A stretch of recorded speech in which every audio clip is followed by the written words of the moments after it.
All right, folks, back on the Bossman Show, friend of the show, Coach Jeff Wulbrun here with me. Second time on the show. Year two, we talked about off air. He's returning live in Denver Pioneers, and Coach Wulbrun's here with me.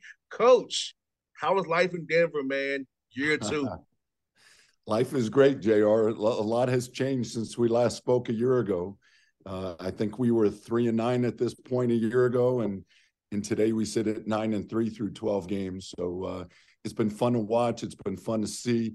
It's been fun to watch the participation, the interest from the donors, the fan interest, just the level of engagement in the program has changed so much in the last year. Really, really great to see. Coach, coming to a new job, seeing when you come to try to assess the damage, we'll be able to kind of repair and rebuild. And that first year sound sets your culture. What have you saw over the past year to kind of say, hey, these guys get it, the organization gets it, my alumni get it, my donors get it, my administrators get it. I feel like, Coach, that's really key. Coming at you, kind of reassess things, kind of figure out how can I get this on the right track. So how's it been for you trying to go through that process here? JR, I think you hit the nail on the head. It was culture. That was the first assignment that I felt we had. And I love being associated with a prestigious academic institution. I think it goes hand in hand with the culture that I want within my basketball program. The high integrity, high character kids. We like to say kids that chase excellence in all they do on the court, off the court, the way they represent our program and the university. So I think that was mission accomplished. I think we did a really good job there. And to your point about, donor involvement and fan engagement, I think they've had a chance to meet the players over the last year and really like the ambassadors for our program and the university that we've put together. And then they've seen a change on the basketball court. Let's not kid ourselves. It's reflected in your play and your wins and losses. And we've really improved.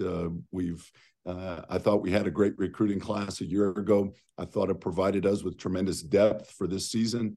We've suffered a couple of key injuries to starters, but because of that depth, we've been managed to get off to a very effective start. So I think it's all of those ingredients that have helped put us in the position that we're in. And then, coaches talk about buy-in a lot, JR. I never do. I think I try our best to recruit kids that fit our culture, that fit the mission, the academic mission of the university, that fit our playing style, type of kids that we want. And I think it's a little tougher now because sometimes you don't get to know them as well through the portal. You're not recruiting them for 2 years. You might be recruiting them for any length of time from 2 weeks to 2 months. But I think we do a good job of assessing who would be successful within our program and on the court, off the court. And we've put together just a really nice team. And I would tell you, every day I walk out on the court, man, I enjoy being with those guys. I hear that, Coach. I feel that's so important, Coach, is that the right fit, because I know in my field radio, it's tricky. I'm the main guy, but I'm not the guy. I needed my staff too with me. Just the right fit and the right vibe. It just won't work for me in the show itself behind the scenes. So, like you said, Coach, fit. And when guys having a deep roster, fit is really important because everybody can't play 25 minutes a night. It's going to be accept your role as well, wherever you are on the team. Exactly. And, JR, you made the term fit. You talked about the term fit. I think fit is important for the coach as well. Are you at an institution that fits you? Does it fit your values? Does it fit your standards, your expectations, of what college basketball student athletes should be? And I feel like I've got a very good fit here at the University of Denver. No doubt, Coach. I'll tell you, man, what about your team, man? Like you said, you have been great guys. I know when I played football, I know some of the guys behind me was saying they weren't getting the ball playing receiver. I know how it is in football, but for basketball, it's 13 guys out there. It's only 5 guys to be on the court at a given time and want minutes and want to accept your roles, knowing if you're a screener, knowing if you're a rebounder, you're a defender. So talk about having a deep roster and getting guys to play now that will help you down the road, but also guys know that they're being ready when they're called upon. With interest come up with a bound here, Coach. Obviously, the makeup of the team, the chemistry and the camaraderie is so important within the group. As we build our program, I think the word program is the key word to keep in mind. Nowadays with the portal, you see teams that literally have new teams. They have 10 to 12 new players every year. I made the conscious decision that at Denver, I didn't want to coach a different team every single season. I wanted to do what I could in today's college environment to build a program. And I think you build a program by bringing in young, talented kids and you develop them. And then, of course, the big word today to be able to sustain that is retention.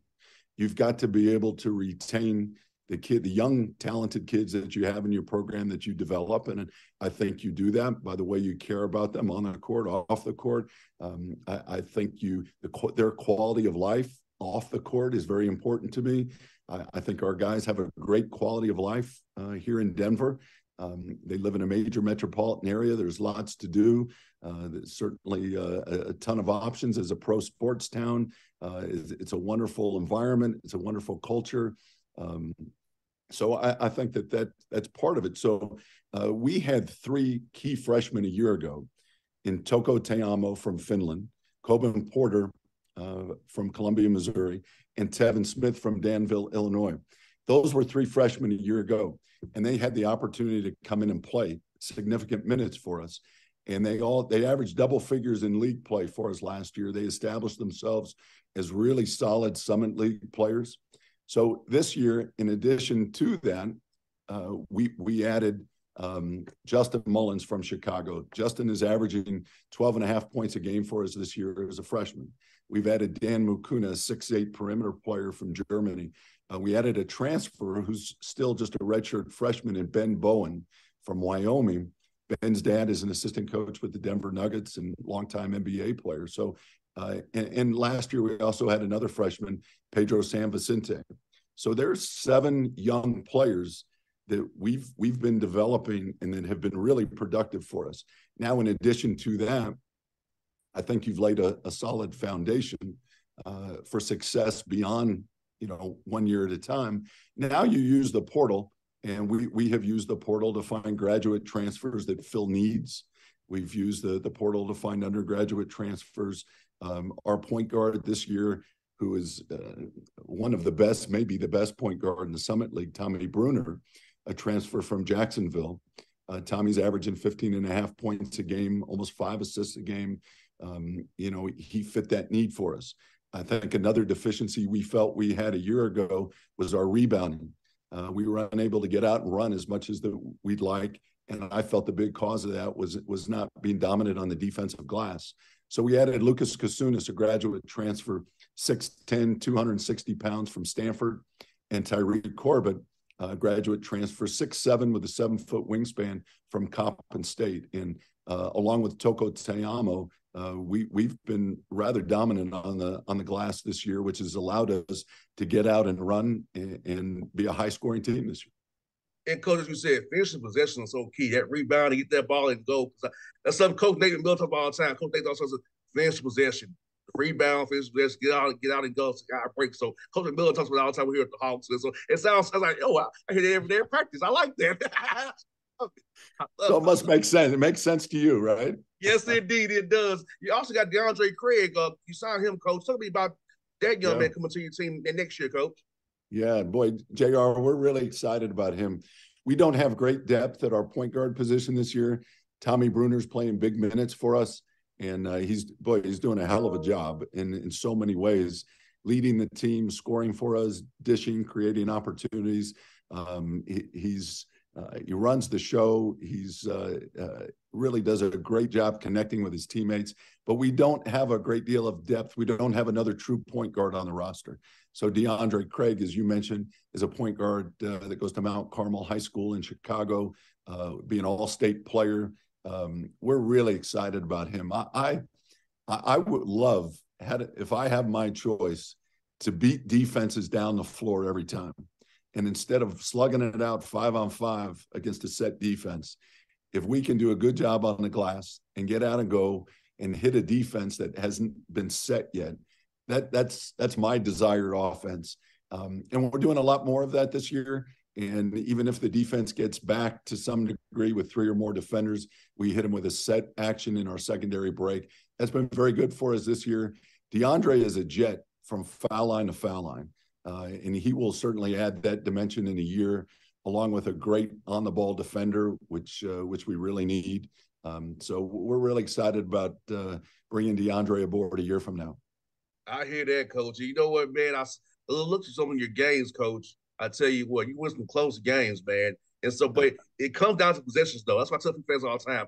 It's not so much talent, Coach. It's possessions. And one of the close games are you learn in the action, the fire. Because you put that in practice, you do it in practice, but it's not the same thing as we in a real game, real environment, real pressure. So, about seeing your young men get that fire, those tests already, going to those close games, winning those games already at a young age for these young men. Yeah, JR, you're right. Gosh, we've been involved in so many close games. I usually say to my team, over the course of a season, you will have anywhere from 6, 7, 8, 9 games decided by 3 points or less. And when you think about that, you got about 17 points that may dictate your season. Whether you win those 9 games or you lose them or you split them. So far, we've done well in those games. And I think we've really played to our identity offensively this season. We're a good three-point shooting team, not a great three-point shooting team. So I think it's important that we understand that and that our threes need to come inside out. And our identity was established very early this season, which I think helped us have some success early as other teams are trying to find themselves. Our identity is we attack the paint. We through post rolls, through lob passes, through post-ups, through guard penetration, and we attack the paint on multiple times throughout a possession, trying to get the defense in rotation. After 12 games this season, we're second in the country with a 53% offensive field goal percentage, second to Arizona. We're second in the country in shots in the restricted area. We're second in the country in free throws attempted. And I think fourth in the country in free throws made. So what that tells me is we're playing very unselfish basketball. We're hitting the paint multiple times within the possession. We're playing to our identity. Analytically speaking, the 2 highest percentage shots are your restricted area 2s and your free throws. And we're doing well in those areas. So that certainly has been a strength of our team this year. And Coach, once again, here's something Coach Nate says: get them in rotation. Ball button, the ball moves in the rotation. All this stuff Coach Nate says, you said it, Coach. Hey, you're on the right path. I know that for sure. You're a basketball guy, JR. That's exactly right. Yeah. Yes, indeed. Yes, indeed, Coach. I'm loving it. And the Summit League, Coach, is it's getting tougher, and the talent in the league, coaching the league, and my friend Joe Esposito, who coaches, I'll tell you a quick story about Coach Esposito. I was in his basketball camp as a 5-year-old. Is that right? Tennessee State. Yes. Joe must be an old guy. He is. He says it's crazy seeing one of my campers having a radio show, but I bet you was a 5-year-old kid. So seeing him at KC, man, is fun. But Chris Crutchfield, who you'll be playing real soon, Omaha, Paul Mills does a good job at Oral Roberts. So how about the coaching in your league and how deep it is talent-wise and coaching-wise, man? Yeah, it's nothing but respect with the peer coaches in the conference. These guys do such a great job. You mentioned Joe at Kansas City and Marvin, and boy, they've got some great wins. They're in year 1 of their rebuild process. I think they're doing great. They've got some really talented young players in their program. You mentioned Paul at Oral Roberts. Probably the odds-on favorite, I guess, to win the conference this year. With Max Asmus and company, and he's done a great job, and certainly he's done what we would all aspire to do, is not only make the NCAA tournament but make a deep run in it and get a Sweet 16. So and then last year at South Dakota State, they were the cream of the crop a year ago in our league. They went through the league undefeated. They lost an NCAA tournament game to Providence. That outside of a bad start, I think they could have beat a lot of really good Power 5 teams. So I guess what I would tell you is this year, maybe with the exception of Oral Roberts, the top is maybe a little bit down. I don't know that we have a team that will go undefeated this year, but I think we have great balance. I think the middle and the bottom of the conference is much better than it was a year ago. I think you're going to see the winner of our conference, maybe with as many as 5 losses. And you're just going to see some things. I think each Summit League game where maybe teams in the lower end of the conference beat the teams in the upper end. And it's just, there's such parity within the conference. We have such great coaches in the conference. It is a really skill-oriented conference and highly skilled players. I think we saw that a year ago, my first year in the conference. It's like many good conferences, it's a dogfight every time you tee it up. You got that right, Coach. You got Omaha coming up here. So about see those guys on film, man. Yeah. Chris is in his first year there at Omaha, and they returned some very talented players. And I guess there's just such parity that there's nothing that really differentiates maybe 8 teams in the conference. I think Oral Roberts with everyone that they have coming back, and then South Dakota State has a great deal of experience. I want to say South Dakota State has 5 guys with 25 years of experience at the college level. So, that's what we all try to do. We try to get old and stay old with our teams. And, teams are allowed, they can do that now within the portal and, replace graduating seniors with graduate transfers. And, you're bringing guys in with 5 and with COVID now, gosh, as many as 6 years of experience at the college level. So, and then I think that's why you see the parity all across college basketball. No doubt, Coach, 100%, man. So let me ask you this, man. You gotta play Chris and those guys. Play Oregon State, so there's some days off before some elite play gets going for real. So how you gonna spend time with your family, your wife, your children, man, with this holiday coming up here, man? I think like anyone in our profession, those days are few and far between. And I know one of the things that we've lacked, and I think everybody, talking to coaching friends across the country, you're just preparing for games. You're trying to get in all of your non-conference slate, and you just don't have a lot of practice time. Where you have 3 days dedicated to getting yourself better and not concentrating on an opponent. So we have a little bit of that. We have an off day today, and then we have 3 days to prepare for our next opponent. So we'll have a little bit of that, which is great. But to your point, we're looking forward to the break. It's been a grind, I think, for coaches and players. And, I think everybody's looking forward to, we close out December 21st at Oregon State. And then I think everybody hops on a plane to head home, and we'll enjoy a good three solid days, which in our business is a good break, JR. I really encourage my guys to get away from it, get their mind in a good spot, get their bodies feeling better. I think mental health is such a big part of what we do with young people. And I think the break is really needed. Come back refreshed and ready to attack our conference play after Christmas. Same here, Coach. We have a game of 23rd against the Pistons, and my girlfriend's birthday is Christmas Day, so she kind of got screwed. But we got to make it extra special.